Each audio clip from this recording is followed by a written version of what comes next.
Hi hello എല്ലാവർക്കും ഗീതാഗോവിന്ദം സീരിയലിൻ്റെ റിവ്യൂവിലേക്ക് സ്വാഗതം. റിവ്യൂവിലേക്ക് പോകുന്നതിന് മുമ്പ് ആദ്യമേ തന്നെ പറയട്ടെ, ആരെങ്കിലും നമ്മുടെ ചാനൽ സബ്സ്ക്രൈബ് ചെയ്യാതെ കാണുന്നവരുണ്ടെങ്കിൽ ഒന്ന് ചെയ്തോളൂ. അതോടൊപ്പം തന്നെ ബെല്ലൈക്കൺ കൂടി ക്ലിക്ക് ചെയ്യാനും മറക്കരുത്. അപ്പോൾ നമുക്ക് നേരെ റിവ്യൂവിലേക്ക് പോകാം. അങ്ങനെ നമ്മുടെ വിജയലക്ഷ്മി കരയുകയാണ്, പൂജാമുറിയിൽ ചെന്ന് നിന്ന് കരയുകയാണ്. അപ്പോൾ നമ്മുടെ രഞ്ജു അങ്ങോട്ടേക്ക് ചെല്ലുകയാണ്. അതിനുശേഷം രഞ്ജു അമ്മയോട് പറയുകയാണ്, അമ്മ വിഷമിക്കൊന്നും വേണ്ട, ഇപ്പോൾ ഉണ്ടായ ഈ ഒരു പ്രശ്നമുണ്ടല്ലോ, ഇത് ഞാൻ ഇടപെട്ട് പഴയതുപോലെ ആക്കിത്തരാം. വേറെ അമ്മ ഇത് ഓർത്തിട്ട് വിഷമിക്കേണ്ട ഒരു കാര്യമില്ല, എല്ലാം പഴയതുപോലെ ഞാൻ തന്നെ സെറ്റാക്കി തരാം എന്നിങ്ങനെ രഞ്ജു പറയുകയാണ്. അതിനുശേഷം എന്ന് വെച്ചാൽ കാണിക്കുന്നതെന്ന് വെച്ചാൽ നമ്മുടെ അജാസ് ഇങ്ങനെ കാർ ഓടിച്ചിങ്ങനെ പോവുകയാണ്. ഇങ്ങനെ ഡ്രൈവ് ചെയ്തുകൊണ്ട് പോകുന്ന സമയത്തിന് അജാസിന് ഒരു കോള് വരികയാണ്. അപ്പോൾ അജാസ് കോൾ അറ്റൻഡ് ചെയ്യുകയാണ്. എന്നിട്ട് അജാസ് പറയാണ്, ആ ശരി ശരി, ആ രേഖകളൊക്കെ ഞാൻ എൻ്റെ മൊബൈൽ വഴി അങ്ങ് വാട്സപ്പ് ചെയ്ത് തന്നാൽ മതിയോ, സ്കാൻ ചെയ്തിട്ട് വാട്സപ്പിൽ ഇട്ട് കൊടുത്താൽ മതിയോ എന്നിങ്ങനെ ചോദിക്കുകയാണ്.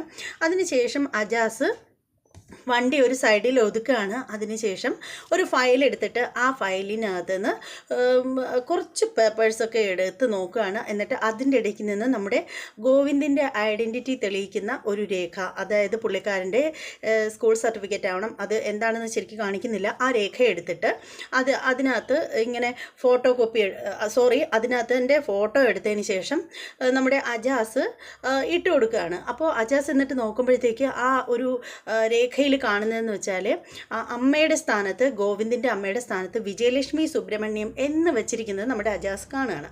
ഇത് കാണുന്ന നമ്മുടെ അജാസിന് മനസ്സിലാവുകയാണ് വിജയലക്ഷ്മി സുബ്രഹ്മണ്യമാണ് ഗോവിന്ദിൻ്റെ അമ്മ എന്നുള്ള കാര്യം. അപ്പോൾ ശരിക്കും പറയുകയാണെങ്കിൽ അജാസ് ഇത് കാണുമ്പോഴത്തേക്ക് അജാസ് ഞെട്ടിപ്പോവുകയാണ്. അപ്പോൾ തന്നെ അജാസ് ഓർക്കുകയാണ് നേരത്തെ ഹോസ്പിറ്റലിൽ നടന്ന ആ ഒരു സംഭവമാണ് നമ്മുടെ അജാസിൻ്റെ ഓർമ്മയിലേക്ക് വരുന്നത്. അത് എന്താണെന്ന് വെച്ചാൽ നമ്മുടെ രഞ്ജുവിനെ ഹോസ്പിറ്റലിൽ അഡ്മിറ്റ് ചെയ്തിരുന്ന ആ ഒരു സമയത്ത് നമ്മുടെ അജാസും ഒപ്പം ഉണ്ടായിരുന്നല്ലോ. ഗോവിന്ദ് ചെല്ലുമ്പോഴത്തേക്ക് കാണുന്നത് നമ്മുടെ വിജയലക്ഷ്മി അവിടെ നിൽക്കുന്നതാണ്. അങ്ങനെ വിജയലക്ഷ്മിയെ കാണുമ്പോഴത്തേക്ക് നമ്മുടെ ഗോവിന്ദ് പൊട്ടിത്തെറിക്കുന്നതാണ്. എന്നിട്ട് അവർ തമ്മിലുള്ള ആ ഒരു സംഭാഷണത്തിൽ നിന്ന് തന്നെ നമ്മുടെ എന്താ പറയുന്നത്, നമ്മുടെ അജാസിന് അപ്പം തന്നെ തോന്നി ഇതെന്താ ഇവർ തമ്മിൽ ഇത്ര ശത്രുതയ്ക്കുള്ള കാരണമെന്ന്. അത് കാരണം വിജയലക്ഷ്മി പറയുന്നുണ്ട്, രഞ്ജു എൻ്റെ മകളാണെങ്കിൽ ഞാൻ എൻ്റെ മകളെ കൊണ്ടുപോകും എന്നിങ്ങനെ പറയുമ്പോൾ ഗോവിന്ദ് പറയുന്നുണ്ട്, ഒരിക്കലും സാധിക്കില്ല, അമ്മയാണെന്ന് പറഞ്ഞിട്ടൊന്നും ഒരു കാര്യമില്ല, നിങ്ങളുടെ കയ്യിൽ ഒരുപാട് ദുഷ്ടത്തരങ്ങളൊക്കെ ഉണ്ട്. അങ്ങനെയൊക്കെയുള്ള കുറേ സംസാരങ്ങളൊക്കെ അന്നുണ്ടായിരുന്നല്ലോ ഗോവിന്ദും വിജയലക്ഷ്മിയുമായിട്ട്. അപ്പോൾ ആ ഒരു കാര്യമാണ് പെട്ടെന്ന് അജാസിൻ്റെ ഓർമ്മയിലേക്ക് വരുന്നത്. എന്നിട്ട് അജാസ് ഇങ്ങനെ വണ്ടിയിലിരുന്നിട്ട് ചിന്തിക്കുകയാണ്, എന്തായിരിക്കും ഗോവിന്ദ് സാറിനോട് ഈ പറയുന്ന വിജയലക്ഷ്മി സുബ്രഹ്മണ്യത്തോട് ഇത്രയേറെ വെറുപ്പുണ്ടാക്കാനുള്ള കാരണം എന്തായിരിക്കും എന്നൊക്കെ ഇങ്ങനെ ചിന്തിക്കുകയാണ്. അതിനുശേഷം നമ്മുടെ അജാസ് ഓർക്കുകയാണ്, ഈ പറയുന്ന വിജയലക്ഷ്മി ആരാണെന്നറിയാൻ വേണ്ടിയിട്ടും ഇവരുമായി ചുറ്റിപ്പറ്റിയ ദുരൂഹതകൾ എന്താണെന്ന് മനസ്സിലാക്കാൻ വേണ്ടിയിട്ടാണല്ലോ എൻ്റെ പെങ്ങൾ ഇപ്പോൾ കുറച്ച് നാളായിട്ട് ഇങ്ങനെ അലയുന്നത്. എല്ലാ കാര്യങ്ങളും ഞാൻ അവളോട് തന്നെ ഒന്ന് തുറന്നു പറഞ്ഞാലോ എന്നൊക്കെ ഇങ്ങനെ അജാസ് ഇങ്ങനെ ഓർക്കുകയാണ്.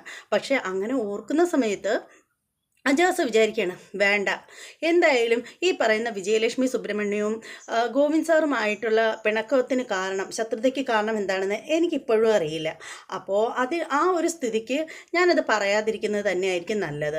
എന്തായാലും ഞാനത് പറഞ്ഞു കഴിഞ്ഞാൽ എന്തെങ്കിലും ഒരിക്കൽ ഗോവിന്ദ് സാർ അറിഞ്ഞു കഴിഞ്ഞാൽ അതൊരു വിഷയമായാലോ, എന്തായാലും ഞാനായിട്ടത് പറയുന്നില്ല എന്നൊക്കെ ഇങ്ങനെ വിചാരിക്കുകയാണ്. അതിനുശേഷം അജാസ് വിചാരിക്കുകയാണ്, ഞാൻ പറയാതിരുന്നിട്ട് എന്നൊക്കെ പറഞ്ഞിട്ട് പുള്ളിക്കാരന് ആകെ ടെൻഷൻ ആവുകയാണ്. എന്നിട്ട് പുള്ളിയെ വിചാരിക്കുകയാണ്, എന്തായാലും പെങ്ങൾ അറിയുന്നെങ്കിൽ അറിയട്ടെ എന്ന് കരുതിയിട്ട് അജാസ് ഗോവിന്ദിൻ്റെ ആ രേഖകളൊക്കെ അടങ്ങിയ ആ ഫയല് കാറിൻ്റെ ബാക്ക് സീറ്റിലേക്ക് വെക്കുകയാണ്.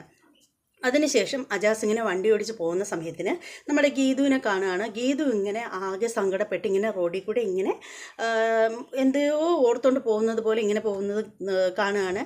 അങ്ങനെ നമ്മുടെ അജാസ് ചെന്നിട്ട് വണ്ടി കൊണ്ടുവന്ന് നിർത്തുകയാണ്. എന്നിട്ട് പറയുന്നത്, പെങ്ങളെ കയറ്, വണ്ടിയിൽ കയറ് എന്ന് പറയുമ്പോഴത്തേക്ക് ഗീതു ഇങ്ങനെ അജാസിനെ നോക്കിയിട്ട് ഒന്നും മിണ്ടാണ്ട് നടന്നു പോവുകയാണ്. അജാസ് പിന്നാലെ ചെല്ലുകയാണ് വണ്ടിയിൽ. എന്നിട്ട് പറയുന്നത്, പെങ്ങൾ എന്താ ഇങ്ങനെ കാണിക്കുന്നത്, കയറ് എന്ന് പറഞ്ഞിട്ട് ഡോറ് തുറന്നു കൊടുക്കുകയാണ്. അങ്ങനെ നമ്മുടെ ഗീതുവിനെ നിർബന്ധിച്ച് ഇക്ക പൊയ്ക്കോ, ഞാൻ വരുന്നില്ല എന്ന് പറയുമ്പോൾ പക്ഷേ അജാസ് പറയുന്നുണ്ട്, അത് പറ്റില്ല, എൻ്റെ പെങ്ങളല്ലേ, കയറ് എന്ന് പറഞ്ഞിട്ട് നിർബന്ധിച്ച് കൊണ്ടുപോവുകയാണ് വണ്ടിയിൽ കയറ്റി. പക്ഷേ ഡ്രൈവ് ചെയ്യുന്ന സമയത്ത് നമ്മുടെ അജാസ് നോക്കുന്നുണ്ട്, ശ്രദ്ധിക്കുന്നുണ്ട് പുള്ളിക്കാരൻ. കാരണം എന്താണെന്ന് വെച്ചാൽ ഗീതു സാധാരണ രീതിയിലാണെങ്കിൽ എപ്പോഴും ചിരിയും കളിയും അങ്ങനെ ഇരിക്കുന്ന ഒരു പ്രകൃതമാണ് നമ്മുടെ ഗീതുവിൻ്റേത്. ശരിക്കും കുട്ടിത്തരം മാറാത്ത ഒരു ക്യാരക്ടറാണ് നമ്മുടെ ഗീതുവിൻ്റേതിൽ. ആ ഗീതു ആണെങ്കിലുണ്ടല്ലോ പെട്ടെന്ന് അങ്ങ് സൈലൻ്റ് ആയി പോവുകയാണ്, ഒന്നും മിണ്ടുന്നില്ല, ഒന്നും മിണ്ടാൻ തയ്യാറാവുന്നില്ല. പുള്ളിക്കാരത്തി ഇങ്ങനെ ഇരിക്കുകയാണ്. പക്ഷേ ഇടയ്ക്കൊക്കെ പുള്ളിക്കാരത്തിയുടെ കണ്ണ് നനയുന്നുണ്ട്, കണ്ണുനീര് തുടയ്ക്കുന്നുണ്ട്, സങ്കടപ്പെടുന്നുണ്ട്. അപ്പോൾ നമ്മുടെ അജാസ് ചോദിക്കുകയാണ്, എന്താ പെങ്ങളെ, എന്താ ഉണ്ടായത്, എന്തിനാ ഇങ്ങനെ കരയുന്നത്, എന്നോട് പറഞ്ഞുകൂടെ, ഞാൻ സ്വന്തം കൂടപ്പിറപ്പാണെന്നാണല്ലോ എപ്പോഴും പറയുന്നത്, എന്നിട്ട് എന്താ എന്നോടൊന്നും മിണ്ടാണ്ടിരിക്കുന്നത് എന്നൊക്കെ ചോദിക്കുകയാണ്. അപ്പോൾ ഗീതു പറയാണ്, ഒന്നുമില്ലേക്കാ, ഒന്നുമില്ലെങ്കിൽ എന്തായാലും പെങ്ങൾ ഇങ്ങനെയൊന്നും ആയിരുന്നില്ലല്ലോ, എന്താണേലും എന്നോടൊന്ന് പറയേ. അത് ഇക്ക, ഇതെൻ്റെ തലയിലെഴുത്താണ് ഇക്ക, എൻ്റെ വിധിയാണ്. ഞാൻ ആരെ മനസ്സറിഞ്ഞ് സ്നേഹിച്ചാലും അവരിൽ നിന്നെല്ലാം എനിക്ക് അവഗണന മാത്രമേ ഉണ്ടാവുള്ളൂ. ഇതുവരെയും എനിക്ക് കിട്ടിയിട്ടുള്ള കിട്ടിയിട്ടുള്ള അനുഭവം എന്ന് വെച്ചാൽ അതാണ് എന്നിങ്ങനെ പറയുകയാണ്. അതായത് പുള്ളിക്കാരത്തി ഓർത്തത് കിഷോറിനെ വിശ്വസിച്ചിട്ട് കിഷോർ ചതിച്ചു, ഇപ്പോൾ വിജയലക്ഷ്മിയും, അതാണ് പുള്ളിക്കാരത്തി വിചാരിക്കുന്നത്. അപ്പോൾ നമ്മുടെ അജാസ് ചോദിക്കുകയാണ്, ഇപ്പം ഇങ്ങനെയൊക്കെ ചിന്തിക്കാൻ വേണ്ടിയിട്ട് എന്താ ഉണ്ടായത്, ഇപ്പം എൻ്റെ പെങ്ങളെ ആരാ ചതിച്ചത് എന്നൊക്കെ പറഞ്ഞിട്ട് ചോദിക്കുകയാണ്. ഒന്നുമില്ല എന്നും പറഞ്ഞിട്ട് ഇങ്ങനെ ഇരിക്കുകയാണ്. അപ്പോൾ അജാസ് പറയുകയാണ്, അങ്ങനെയാണെങ്കിലുണ്ടല്ലോ എൻ്റെ പെങ്ങൾക്ക് സന്തോഷം നൽകുന്ന ഒരു കാര്യം ഞാൻ പറയട്ടെ. ബാക്ക് സീറ്റിലുണ്ടല്ലോ, വണ്ടിയുടെ ബാക്ക് സീറ്റിൽ ഗോവിന്ദ് സാറിനെ ചുറ്റിപ്പറ്റിയുള്ളൊരു ഫയൽ ഇരിപ്പുണ്ട്. ചുറ്റിപ്പറ്റിയുള്ള എന്ന് വെച്ചാൽ എൻ്റെ പെങ്ങളെ ഗോവിന്ദ് സാറ് പഠിച്ചത്, വളർന്നത്, അതുപോലെ പുള്ളിക്കാരൻ ഇപ്പോൾ കാണുന്ന ഗോവിന്ദ് മാധവനൊന്നും അല്ലായിരുന്നു. പണ്ടേ ഫുട്ബോളിലും വോളിബോളിലും ഒക്കെ ഭയങ്കര ചാമ്പ്യനായിരുന്നു പുള്ളിക്കാരൻ. അപ്പോൾ അതിൻ്റെയൊക്കെ സർട്ടിഫിക്കറ്റുകളും ഒക്കെ ഉണ്ട് അതിനകത്ത്, എടുത്തൊന്ന് നോക്ക്. അതുമാത്രമല്ല, പുള്ളിക്കാരൻ്റെ SSLC സർട്ടിഫിക്കറ്റൊക്കെ ഗീതാഞ്ജലി ഇതുവരെ കണ്ടിട്ടില്ലല്ലോ, എടുത്ത് നോക്ക് എന്നിങ്ങനെ പറയുകയാണ്. അപ്പോൾ ഗീത് പറയണം, എനിക്കതൊന്നും കാണണ്ട, അതൊക്കെ പണ്ടത്തെ കാര്യമല്ലേ, അതൊക്കെ ഇപ്പോൾ ഓർത്തിട്ട് ഒരു കാര്യവുമില്ല, അതൊക്കെ അന്ന് കഴിഞ്ഞില്ലേ.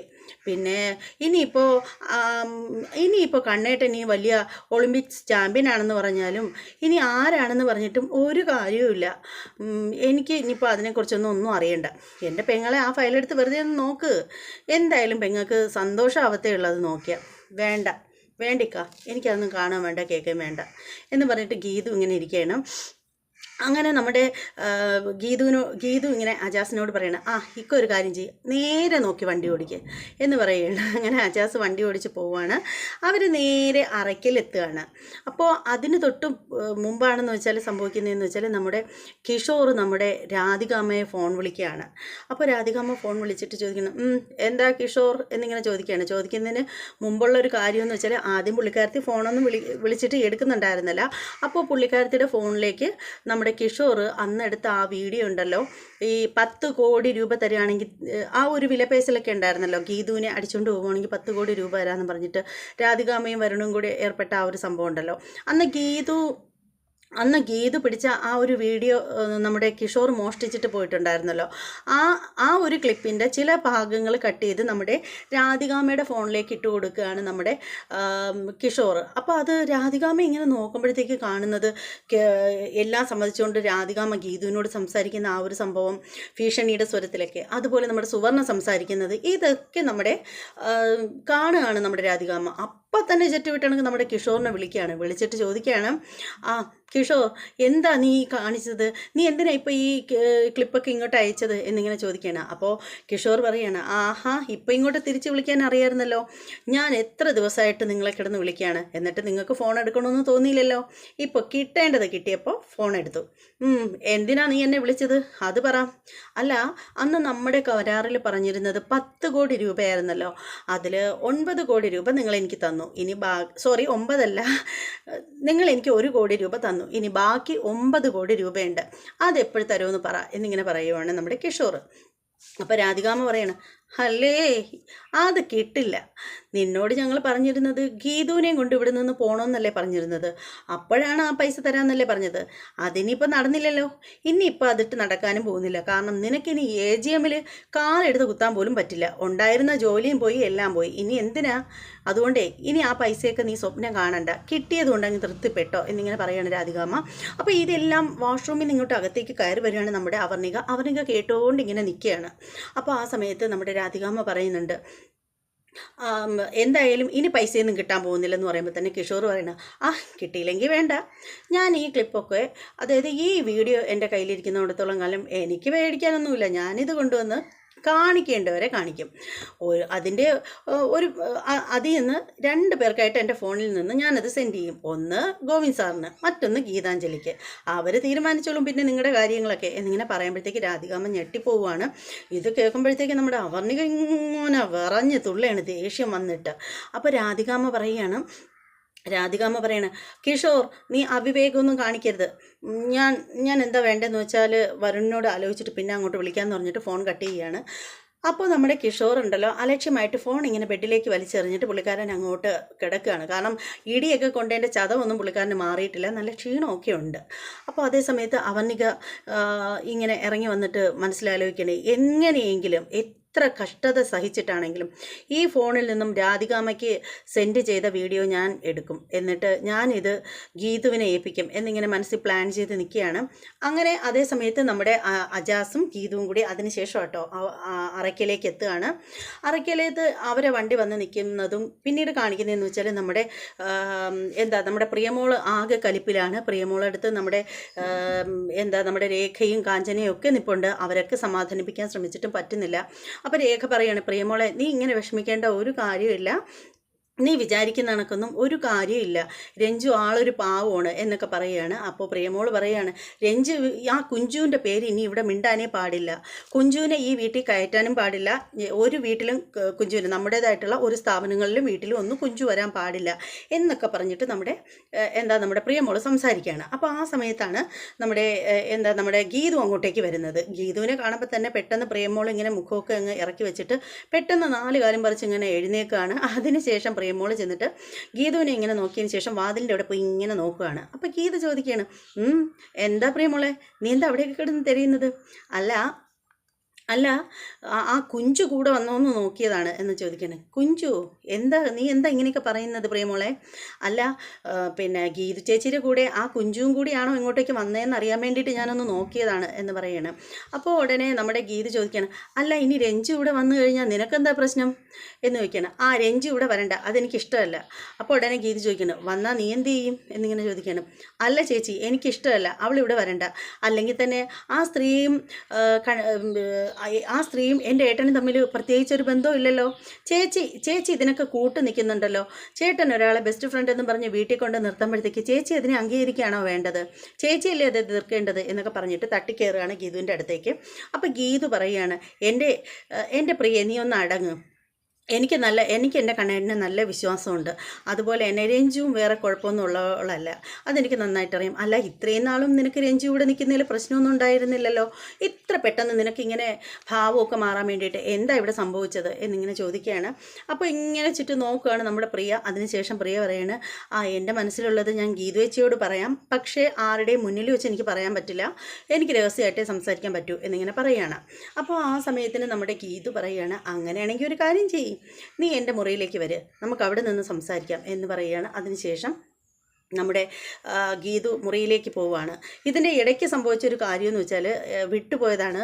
നമ്മുടെ പ്രിയമോൾ അവിടെ സംസാരം തുടങ്ങുന്നതിന് മുമ്പ് ഞാൻ പറഞ്ഞല്ലോ, അറയ്ക്കൽ കാറ് വന്ന് നിന്നു, നമ്മുടെ ഗീതു കാറിൽ നിന്ന് ഇറങ്ങുന്നു എന്ന് പറഞ്ഞല്ലോ. അപ്പോൾ ആ സമയത്തിന് തന്നെ നമ്മുടെ അജാസ് ആ ഫയൽ എടുത്ത് ഗീതുവിൻ്റെ കയ്യിൽ കൊടുക്കുകയാണ്. എന്നിട്ട് പറയുകയാണ്, ഈ ഫയൽ വെറുതെ ഇരിക്കുമ്പോൾ ഒന്ന് തുറന്നു നോക്ക്, എന്തായാലും ഇതുകൊണ്ട് സന്തോഷമേ ഉണ്ടാവുള്ളൂ, ഇത് തുറന്നു നോക്കിയാൽ ഭയങ്കര ഹാപ്പി ആവും എന്നൊക്കെ ഇങ്ങനെ പറയണം. അപ്പോൾ ഗീതു പറയണം, എനിക്കങ്ങനെ ഈ ഫയൽ നോക്കിയിട്ടുള്ള ഹാപ്പി ഒന്നും ആവേണ്ട കാര്യമൊന്നുമില്ലെന്ന് പറയുമ്പോൾ അജാസ് പറയുകയാണ്, എന്നാൽ ഈ ഫയൽ ഞാൻ തന്നു എന്നും പറഞ്ഞിട്ട് ഗോവിന്ദ് സാറിൻ്റെ കൊടുത്തേക്കാൻ പറയുകയാണ്. അപ്പോൾ ഗീത് പറയണേ, ഇല്ല ഞാൻ കൊടുക്കുന്നില്ല, അജാസിക്ക് തന്നെ കൊടുത്താൽ മതി എന്ന് പറയുകയാണ്. അപ്പോൾ അജാസ് പറയണേ, എന്തായാലും എനിക്ക് മറവിയുണ്ട് പെങ്ങളെ, ഞാൻ കൊടുക്കാനാണെങ്കിൽ ഞാൻ ചിലപ്പോൾ മറന്നുപോകും, ചിലപ്പോൾ ഗോവിന്ദ് സാറും ചിലപ്പോൾ മറന്നുപോയി എന്ന് വരും, എന്തായാലും പെങ്ങൾ ഇതങ്ങ് കൊടുത്തേരെ എന്ന് പറഞ്ഞിട്ട് അജാസ് ആ ഫയൽ നിർബന്ധിച്ചാണ് നമ്മുടെ ഗീതുവിൻ്റെ കയ്യിൽ കൊടുക്കുന്നത്.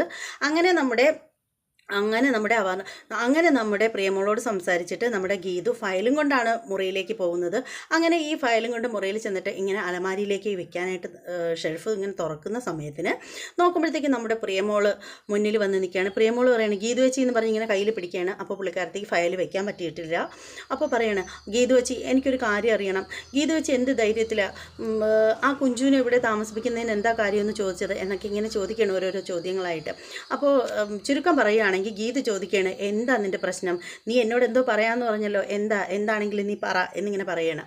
അപ്പോൾ നമ്മുടെ പ്രിയ പറയാണ്, ചേച്ചി വേറൊന്നുമല്ല, ഗോവിന്ദേട്ടൻ അവളെ അനിയത്തിയെ പോലെ സ്നേഹിക്കുന്നത്. ഞാനില്ലേ ഗോവിന്ദേട്ടൻ്റെ അനിയത്തിയായിട്ട്? എനിക്ക് മറ്റൊരാളും എൻ്റെ ഏട്ടനെ ചേട്ടനായിട്ട് കാണുന്നത് എനിക്കിഷ്ടമല്ല. ഗോവിന്ദേട്ടന് ഒരേ ഒരു അനിയത്തി മതി, അത് ഞാൻ, അല്ലാതെ മറ്റാർക്കും ആ ഒരു സ്ഥാനം ഞാൻ വിട്ടുകൊടുക്കില്ല എന്നൊക്കെ പറയുകയാണ്. അപ്പോൾ നമ്മുടെ ഗീത് പറയുകയാണ്, എന്താ പ്രിയ ഇങ്ങനെയൊക്കെ സംസാരിക്കുന്നത്? നീ തന്നെയാണ് ഗോവിന്ദേട്ടൻ്റെ ഒരേ ഒരു പെങ്ങള്, പിന്നെ നീ എന്തിനാ ഇങ്ങനെ പറയുന്നത്? അതിന് നീ കണ്ണേട്ടൻ അവളെ അനിയത്തിയെ പോലെയാണ് കാണുന്നതെന്ന് നിന്നോട് ആരാ പറഞ്ഞത്? അത് ഗോവിന്ദേട്ടൻ തന്നെയാണ് പറഞ്ഞത്. ഗോവിന്ദേട്ടനോ? കണ്ണേട്ടൻ അങ്ങനെയൊന്നും പറയില്ല. അല്ലേ ചേച്ചി, ഞാൻ കേട്ടതാ, അമ്മയുടെ കൂടെ ഗോവിന്ദേട്ടൻ പറഞ്ഞ് കേട്ടതാണ്, രഞ്ജുവിനെ സ്വന്തം പെങ്ങളെപ്പോലെ അനിയത്തിയെ പോലെയാണ് കാണുന്നതെന്ന്. അതെനിക്ക് സഹിക്കാൻ പറ്റില്ല ചേച്ചി എന്നിങ്ങനെ പറയുമ്പോഴത്തേക്ക് ഉടനെ ഗീതു ശരിക്കും ഞെട്ടുന്നുണ്ട്. എന്നിട്ട് ഗീതു പറയണം, അങ്ങനെ പറഞ്ഞോ എന്നൊക്കെ ഗീതു ചോദിക്കുകയാണ്. അതിനുശേഷം ഗീതു പറയണം, എൻ്റെ പ്രിയേ, അത് ഗോവിന്ദേട്ടൻ ഒന്നും മനസ്സിൽ വെച്ചിട്ടായിരിക്കില്ല പറഞ്ഞിട്ടുള്ളത്, വെറുതെ അങ്ങനെ ഒരു ഫ്ലോയിൽ പറഞ്ഞു എന്നേ ഉള്ളൂ എന്നിങ്ങനെ പറയുമ്പോൾ പ്രിയമോൾ പറയണം, വെറുതെ ആണെങ്കിൽ പോലും അങ്ങനെ പറയണ്ട, എനിക്കത് ഇഷ്ടമല്ല എന്നിങ്ങനെ പറയുകയാണ്. അങ്ങനെ നമ്മുടെ ഗീതു ഇങ്ങനെ ഫയലെടുത്ത് അതിൻ്റെ ഉള്ളിലേക്ക് വെക്കാനായിട്ട് തുടങ്ങുകയാണ്. ഷെൽഫിനുള്ളിലേക്ക് ഇങ്ങനെ വെക്കാൻ തുടങ്ങുമ്പോഴത്തേക്ക് നമ്മുടെ പ്രിയമോൾ ഇങ്ങനെ കയ്യിൽ പിടിച്ച് വലിക്കുകയാണ്. ആ വലിക്കുന്ന സമയത്ത് ഈ ഫയൽ ഇങ്ങനെ ശരിക്കും അത് തുറന്നിരിക്കുകയായിരുന്നു. അതിങ്ങനെ തുറന്നു, അതിനകത്തുള്ള രേഖകളെല്ലാം പുറത്തേക്ക് അങ്ങ് പോവുകയാണ്. അങ്ങനെ പുറത്തേക്ക് പോകുമ്പോഴത്തേക്ക് നമ്മുടെ ഗീതു അത് ഇങ്ങനെ നോക്കുമ്പോഴത്തേക്ക് ചിതറി കിടക്കുന്ന അതിനകത്ത് ഒത്തിരി പേപ്പേഴ്സൊക്കെ ഉണ്ട്. അത് കാണുമ്പോൾ പ്രിയയ്ക്ക് വിഷമാവുകയാണ്. അപ്പോൾ പ്രിയമോൾ പറയുന്നത്, സോറി ചേച്ചി, ക്ഷമിക്ക് ചേച്ചി, ഞാൻ മനഃപൂർവ്വമല്ല, സാരമല്ല പ്രിയമോളെ എന്ന് പറഞ്ഞിട്ട് ഗീതു അവിടെ നിലത്തിരുന്നത് പറക്കിയെടുക്കാൻ തുടങ്ങുമ്പോഴത്തേക്ക് നമ്മുടെ പ്രേമോള് അത് സഹായിക്കാനായിട്ട് തുടങ്ങുകയാണ്, അതായത് പെറുക്കിയെടുക്കാനായിട്ട് ചെല്ലുകയാണ്. അപ്പോൾ ഗീതു പറയണം, വേണ്ട നീ കുനിയൊന്നും വേണ്ട, നീ അവിടെ നിന്നോ, ഞാൻ എടുക്കാം എന്നിങ്ങനെ പറയുകയാണ്. അതിനുശേഷം പ്രേമോള് പറയാണ്, ചേച്ചി വിചാരിക്കുന്ന കണക്കല്ല, ഏട്ടൻ ഇപ്പോൾ എന്നോട് ഒരു സ്നേഹവും ഇല്ല. ഏട്ടൻ പണ്ടാണെങ്കിൽ എന്നെ രാവിലെയും വൈകിട്ടും ഫോൺ വിളിക്കുമായിരുന്നു, ഇപ്പോൾ എത്ര ദിവസം എന്നെ വിളിച്ചതെന്ന് അറിയാമോ എന്നിങ്ങനെ ചോദിക്കുകയാണ്. അപ്പോൾ നമ്മുടെ ഗീതു പറഞ്ഞു കൊടുക്കണം, മോളെ അത് മുമ്പല്ലേ, ഇപ്പോൾ നീ പണ്ടത്തെ അവസ്ഥയിലൊന്നും അല്ലല്ലോ, നീ ഒരു ഭാര്യയൊക്കെ അല്ലേ, അമ്മയാകാനൊക്കെ തയ്യാറെടുക്കുന്ന ഒരു മുതിർന്ന പെണ്ണല്ലേ, പിന്നെ എന്തിനാണ് നിന്നെ എപ്പോഴും വിളിക്കുന്നത്? അങ്ങനെ അല്ല ചേച്ചി, എൻ്റെ ഏട്ടൻ എന്നെ എപ്പോഴും വിളിക്കണം, എൻ്റെ ഏട്ടൻ്റെ സ്നേഹം എനിക്ക് വേണം എന്നൊക്കെ ഇങ്ങനെ കുറേ ബാലിശമായിട്ടുള്ള കാര്യങ്ങൾ നമ്മുടെ പ്രിയ പറയുകയാണ്. അപ്പോൾ നമ്മുടെ ഗീത് പറയുകയാണ്, മോള് വിഷമിക്കേണ്ട, അതെല്ലാം ചേച്ചി സംസാരിച്ച് സെറ്റാക്കി തരാം എന്നിങ്ങനെ നമ്മുടെ ഗീതു പറയുകയാണ്. അങ്ങനെ നമ്മുടെ ഗീതു നിലത്ത് കിടക്കുന്ന ഓരോരോ പേപ്പേഴ്സുകളായിട്ട് ഇങ്ങനെ പറക്കി വെക്കുകയാണ്. അപ്പോഴത്തേക്കിനും നമ്മുടെ ഗോവിന്ദിൻ്റെ ഗോവിന്ദിൻ്റെ സർട്ടിഫിക്കറ്റ് ഗീതു ഏറ്റവും ലാസ്റ്റ് എല്ലാം പറക്കി വെച്ചിട്ട് ലാസ്റ്റ് അതാണ് എടുത്ത് വെക്കുന്നത്. അതിനകത്താണ് നമ്മുടെ ഗോവിന്ദിൻ്റെ അമ്മ വിജയലക്ഷ്മി സുബ്രഹ്മണ്യം ആണെന്നുള്ള ആ ഒരു സംഭവം എഴുതി പിടിപ്പിച്ചിരിക്കുന്നത്. പക്ഷേ നമ്മുടെ ഗീതു അത് കാണുന്നില്ല, അതിങ്ങനെ എടുത്തിങ്ങനെ പെറുക്കി വെക്കുന്നു. അവസാനം ആ സർട്ടിഫിക്കറ്റ് എന്നെ കാണിച്ചിട്ട് എപ്പിസോഡ് തീർക്കുകയാണ് ചെയ്തിരിക്കുന്നത്. എന്തായാലും ഇന്നത്തെ ഗീതാ ഗോവിന്ദം സീരിയൽ ആരും മിസ് ചെയ്യരുത്, അടിപൊളി ഒരു എപ്പിസോഡാണ്, നിങ്ങൾക്ക് എല്ലാവർക്കും ഇഷ്ടപ്പെടും. പിന്നെ ഈ റിവ്യൂ എല്ലാവർക്കും ഇഷ്ടമായെങ്കിൽ തീർച്ചയായും നിങ്ങൾ ലൈക്ക് ചെയ്യണം, ഇഷ്ടപ്പെടാത്തവർ ഡിസ്ലൈക്ക് ചെയ്തോളൂ. അതുപോലെ തന്നെ നിങ്ങളുടെ അഭിപ്രായങ്ങളും നിർദ്ദേശങ്ങളും ഒക്കെ കമൻറ്റ് ചെയ്തേക്കണം. പിന്നെയെന്ന് വെച്ചാൽ എൻ്റെ ചാനൽ സബ്സ്ക്രൈബ് ചെയ്യാതെ ഉള്ളവരാരെങ്കിലും ഉണ്ടെങ്കിൽ അതൊന്ന് സബ്സ്ക്രൈബ് ചെയ്ത് ബെല്ലൈക്കൺ കൂടി പ്രസ് ചെയ്തേക്കണം, അപ്പോഴായിരിക്കും ഞാനിടുന്ന വീഡിയോകളുടെ നോട്ടിഫിക്കേഷൻ നിങ്ങൾക്ക് ലഭിക്കുക. അതുപോലെ ഇനി മറ്റൊരു എപ്പിസോഡിൻ്റെ റിവ്യൂമായിട്ട് വരാം. അതുവരെ എല്ലാവർക്കും ബൈ.